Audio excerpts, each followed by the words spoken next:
حضرت عبداللہ بن عمر بن عاص رضی اللہ تعالیٰ عنہ سے روایت ہے کہ رسول اکرم صلی اللہ علیہ وسلم نے فرمایا، بے شک قیامت کے دن اللہ تعالیٰ تمام مخلوقات کے سامنے میری امت کی ایک آدمی کو نکال کر لائیں گے اور 99 رجسٹر اس کے سامنے کھول کر دیکھیں گے۔ ہر رجسٹر حد نگاہ تک لمبا چوڑا ہوگا۔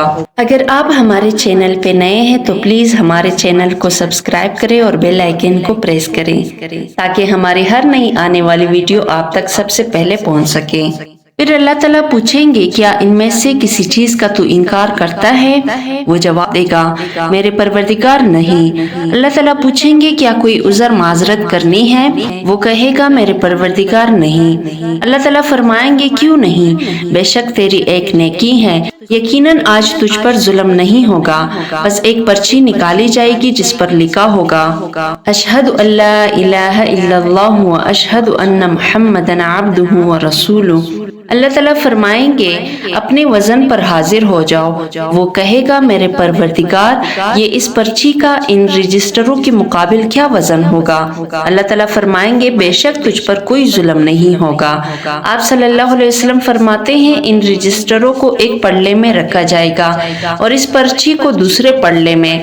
بس تمام رجسٹر ہلکے ہوں گے اور پرچی بھاری ہو جائے گی، کیونکہ اللہ تعالیٰ کے نام کے مقابل کوئی چیز بھاری نہیں ہو سکتی۔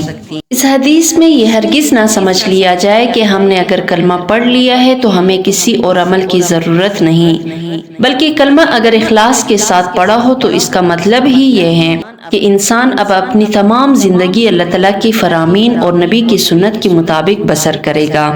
کتاب و سنت میں کتنی ہی ایسے مقامات ہیں جن میں اللہ تعالیٰ نے کامیابی کے لیے ایمان کے بعد عمل صالح کا بھی ذکر کیا ہے، جیسا کہ ایک مقام پر فرمایا، ان الذین آمنوا وعملوا الصالحات کانت لہم جنات الفردوس نزلا۔ بے شک جو لوگ ایمان لائے اور نیک عمل کیے، ان کے لیے جنت الفردوس بطور مہمان نوازی کے لیے پیش کی جائے گی۔ لہٰذا کلمہ پر ہی اکتفا نہیں کرنا چاہیے، بلکہ عمل و عمل صالح بھی زیادہ سے زیادہ آگے بڑھنے کی کوشش کرنی چاہیے۔ البتہ اپنے عمل پر بھروسہ نہیں کرنا چاہیے کہ میرا عمل مجھے نجات دلائے گا، بلکہ نجات صرف اللہ تعالیٰ کی رحمت سے ہی ہوگی، اس لیے اللہ تعالیٰ سے رحمت کی امید رکھنی چاہیے۔ حضرت ابو ہریرہ رضی اللہ تعالیٰ عنہ سے روایت ہے کہ رسول اکرم صلی اللہ علیہ وسلم نے فرمایا، بے شک جب اللہ تعالیٰ کسی بندے سے محبت کرتے ہیں تو حضرت جبرائیل علیہ السلام کو بلاتے ہیں، بے شک میں فلاں سے محبت رکھتا ہوں، تو بھی اس سے محبت کر۔ فرمایا، حضرت جبرائیل علیہ السلام اس سے محبت کرتے ہیں۔ پھر آسمان میں منادی کرتے ہیں، بے شک اللہ تعالیٰ فلاں بندے سے محبت رکھتے ہیں، تم بھی اس سے محبت رکھو۔ بس آسمان والے بھی اس سے محبت کرتے ہیں۔ فرمایا، پھر زمین میں اس کے لیے مقبولیت ڈال دی جاتی ہیں۔ جب اللہ تعالیٰ کسی بندے سے بغض رکھتے ہیں تو جبرائیل علیہ السلام کو بلاتے ہیں اور فرماتے ہیں، بے شک میں فلاں سے بغض رکھتا ہوں، تو بھی اسے ناپسند رکھ۔ تو حضرت جبرائیل علیہ السلام بھی اس سے بغض رکھتے ہیں۔ پھر حضرت جبرائیل علیہ السلام آسمان والوں میں آواز دیتے ہیں، بے شک اللہ تعالیٰ فلاں سے بغض رکھتے ہیں، تم بھی اس سے بغض رکھو۔ فرمایا، وہ بھی اسی سے دشمنی رکھتے ہیں۔ پھر اس کے لیے زمین میں دشمنی اور ناپسندیدگی ڈال دی جاتی ہے۔ قدیر رضی اللہ تعالیٰ عنہ بیان کرتے ہیں کہ ایک بدو نبی کریم صلی اللہ علیہ وسلم کی خدمت میں حاضر ہوا۔ اس نے عرض کیا، کوئی ایسا عمل بتائے جو مجھے جنت کی نزدیک کر دے اور دوزخ سے دور لے جائے۔ نبی کریم صلی اللہ علیہ وسلم نے فرمایا، کیا تمہیں یہ دونوں چیزیں عمل کر اکساتی ہیں؟ اس نے کہا، ہاں۔ آپ صلی اللہ علیہ وسلم نے فرمایا، سچ کہہ اور زائد چیزیں صدقہ کر۔ وہ کہنے لگا، اللہ کی قسم میں ہر وقت سچ نہیں کہہ سکتا اور نہ ہی زائد چیزیں صدقہ کرنے کی استطاعت رکھتا ہوں۔ آپ صلی اللہ علیہ وسلم نے فرمایا، کھانا کھلا اور سلام عام کہہ۔ اس نے کہا، یہ بھی مشکل ہے۔ آپ صلی اللہ علیہ وسلم نے فرمایا، کیا تیرے پاس اونٹ ہے؟ اس نے کہا، ہاں۔ آپ صلی اللہ علیہ وسلم نے فرمایا، اپنے اونٹوں میں سے ایک اونٹ لے اور ایک مشکیزہ لے اور ان لوگوں کے گھروں میں جا جو روزانہ پانی نہیں پی سکتے، انہیں پانی پلا، شاید اونٹ کے مرنے یا مشکیزہ پٹنے سے پہلے تیرے لیے جنت واجب ہو جائے۔ راوی نے کہا کہ بدو اللہ اکبر کہتے ہوئے چل پڑا۔ ابھی اس کا مشکیزہ نہیں پٹا تھا اور نہ ہی اس کا اونٹ مرا تھا کہ وہ شہید کر دیا گیا۔ حضرت ابو ہریرہ رضی اللہ تعالیٰ عنہ سے مروی ہے کہ رسول اکرم صلی اللہ علیہ وسلم نے فرمایا، بے شک اللہ تعالیٰ کے کچھ فرشتے زمین میں ذکر کی جگہوں پر تلاش کرنے کے لیے سیر و سیاحت کرتے ہیں، اور جب وہ کسی قوم کو اللہ کا ذکر کرتے ہوئے پاتے ہیں تو ایک دوسرے کو پکارتے ہیں کہ اپنے مقصد اور ضرورت کو پہنچو، بس وہ ان کو اپنے پروں سے آسمانی دنیا تک گھیر لیتے ہیں۔ ان کا رب ان فرشتوں سے پوچھتے ہیں، حالانکہ وہ ان سے بہتر جانتا ہے، میرے بندے کیا کہتے ہیں؟ وہ جواب دیتے ہیں کہ وہ تیری تسبیح و تکبیر بیان کرتے ہیں اور تیری حمد و تمجید بیان کرتے ہیں۔ اللہ تعالیٰ فرماتے ہیں، کیا انہوں نے مجھے دیکھا ہے؟ فرشتے جواب دیتے ہیں، نہیں، انہوں نے آپ کو نہیں دیکھا۔ اللہ تعالیٰ فرماتے ہیں، اگر وہ مجھے دیکھ لے تو ان کی کیا حالت ہوگی؟ فرشتے جواب دیتے ہیں، اگر وہ تجھے دیکھ لے تو پھر تیری بہت زیادہ عبادت کرے اور بہت زیادہ تیری بزرگی، تعریف و تسبیح بیان کرے۔ اللہ تعالیٰ پوچھتے ہیں، وہ مجھ سے کسی چیز کا سوال کرتے ہیں؟ فرشتے جواب دیتے ہیں، وہ تجھ سے جنت کا سوال کرتے ہیں۔ اللہ تعالیٰ فرماتے ہیں، کیا انہوں نے جنت دیکھی ہے؟ فرشتے جواب دیتے ہیں، نہیں، اللہ کی قسم ہمارے رب، انہوں نے جنت نہیں دیکھی۔ اللہ فرماتے ہیں، اگر وہ جنت دیکھ لے تو ان کی کیا حالت ہوگی؟ فرشتے جواب دیتے ہیں، اگر وہ جنت دیکھ لیتے تو بہت زیادہ اس کی حرص رکھتے اور اس کی تلاش میں زیادہ کوشش کرتے اور بہت زیادہ رغبت رکھتے۔ اللہ تعالیٰ پوچھتے ہیں، وہ کس چیز سے پناہ مانگتے ہیں؟ فرشتے جواب دیتے ہیں، آگ سے پناہ مانگتے ہیں۔ اللہ تعالیٰ پوچھتے ہیں، کیا انہوں نے جہنم کی آگ دیکھی ہے؟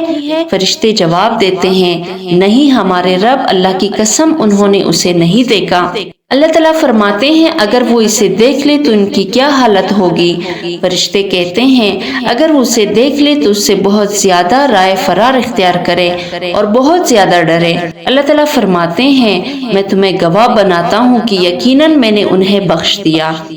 ان فرشتوں میں سے ایک فرشتہ عرض کرتا ہے، فلاں شخص ان میں سے نہیں، وہ تو کسی ضرورت و حاجت کے تحت آیا تھا۔ اللہ تعالیٰ جواب دیتے ہیں، یہ ایسے جانشین و اصحاب مجلس ہے کہ ان کے ساتھ بیٹھنے والا بدبخت و بے نصیب نہیں رہتا۔ ذکر کے متعلق اللہ تعالیٰ کا ارشاد ہے، فَاذْكُرُونِي أَذْكُرُكُمْ وَاشْكُرُوا لِي وَلَا تَكْفُرُونَ، تم مجھے یاد کرو، میں تمہیں یاد کروں گا، اور تم میرا شکر کرو اور میری ناشکری نہ کرو۔ اس آیت کریمہ میں اللہ تعالیٰ نے اپنا ذکر کرنے کا حکم ارشاد فرمایا ہے، جس سے معلوم ہوا کہ اللہ تعالیٰ کا ذکر کرنا فرض ہے۔ ایک اور آیت میں ہے کہ یا ایھا الذین آمنوا اذکروا اللہ ذکرا کثیرا، اے ایمان والو، اللہ تعالیٰ کا بہت زیادہ ذکر کیا کرو۔ ذکر کرنے والوں کے لیے اللہ تعالیٰ نے مغفرت و بخشش کا اعلان فرمایا ہے، جیسے کہ سورہ احزاب میں فرمایا، والذاکرین والذاکرات اعد اللہ لہم مغفرۃ واجرا عظیما۔ اللہ تعالیٰ کو بہت زیادہ یاد کرنے والے مرد اور بہت یاد کرنے والے عورتیں، اللہ تعالیٰ نے ان کے لیے بخشش اور بہت بڑا اجر تیار کر رکھا ہے۔ یہی وجہ ہے کہ رسول اکرم صلی اللہ علیہ وسلم اپنے تمام اوقات میں اللہ کا ذکر ہی کرتے رہتے تھے۔ اللہ تعالیٰ نے ذکر کو ہی مومن کے دلوں کا اطمینان و سکون قلب قرار دیا ہے۔ رسول اکرم صلی اللہ علیہ وسلم نے ذکر کرنے والے اور ذکر نہ کرنے والے کی مثال زندہ اور مردہ انسان کے ساتھ دی ہے۔ آپ صلی اللہ علیہ وسلم نے فرمایا، مثل الذی یذکر ربہ والذی لا یذکر ربہ مثل الحی والمیت، اس شخص کی مثال جو اللہ کا ذکر کرتا ہے اور جو اپنے رب کا ذکر نہیں کرتا، ایسے ہیں جیسے زندہ اور مردہ شخص۔ حضرت معاذ بن جبل رضی اللہ تعالیٰ عنہ نے فرمایا کہ ایک صبح کو رسول اکرم صلی اللہ علیہ وسلم صبح کی نماز سے ہم سے رکے رہے اور تاخیر کی، حتیٰ کہ ہم ایک دوسرے کو سورج کی ٹکیا دکھانے کی کوشش کر رہے تھے۔ آپ صلی اللہ علیہ وسلم جلدی جلدی نکلے، مؤذن نے تکبیر کہی اور رسول اکرم صلی اللہ علیہ وسلم نے نماز پڑھائی۔ نماز میں اختصار کیا، جب سلام پھیرا تو بلند آواز سے گویا ہوئے، فرمایا، خبردار، میں تمہیں وہ سبب بیان کرنا چاہتا ہوں جس کی سبب مجھے تاخیر ہو گئی۔ بے شک میں رات کو اٹھا تھا، وضو کیا اور جتنے مقدر میں تھی نماز پڑھی، میں نماز میں اونگنے لگا حتیٰ کہ مجھے نیند آ گئی۔ بس اچانک میں اپنے رب و تبارک و تعالیٰ کے پاس موجود تھا، وہ بہترین حسین و صورت میں تھے۔ فرمایا، اے محمد، میں نے کہا میرے رب میں حاضر ہوں۔ فرمایا ملائے اعلیٰ کس بارے میں جھگڑا کر رہے ہیں؟ میں نے کہا میں نہیں جانتا۔ ایسا 3 مرتبہ فرمایا۔ پھر فرمایا میں نے دیکھا کہ اللہ نے اپنی ہتھیلی میرے کندھوں کے درمیان میں رکھی، حتیٰ کہ اس کی انگلیوں کے پوروں کی ٹھنڈک میں نے اپنے سینے پر محسوس کیا۔ بس ہر چیز میرے لیے روشن ہو گئی اور میں پہچان گیا۔ پھر فرمایا اے محمد، میں نے کہا میرے رب میں حاضر ہوں۔ فرمایا ملائے اعلیٰ کس بارے میں جھگڑا کر رہے ہیں؟ میں نے جواب دیا کفارات میں۔ فرمایا وہ کیا ہے؟ میں نے جواب دیا نیکیوں کی طرف چل کر جانا، نمازوں کے بعد مسجدوں میں بیٹھنا اور مشکل اوقات میں وضو مکمل کرنا۔ فرمایا وہ کس چیز میں بحث کر رہے ہیں؟ میں نے کہا کھانا کھلانا، نرم کلام کرنا، رات کو نماز پڑھنا جب لوگ سوئے ہوئے ہوں۔ فرمایا مانگے۔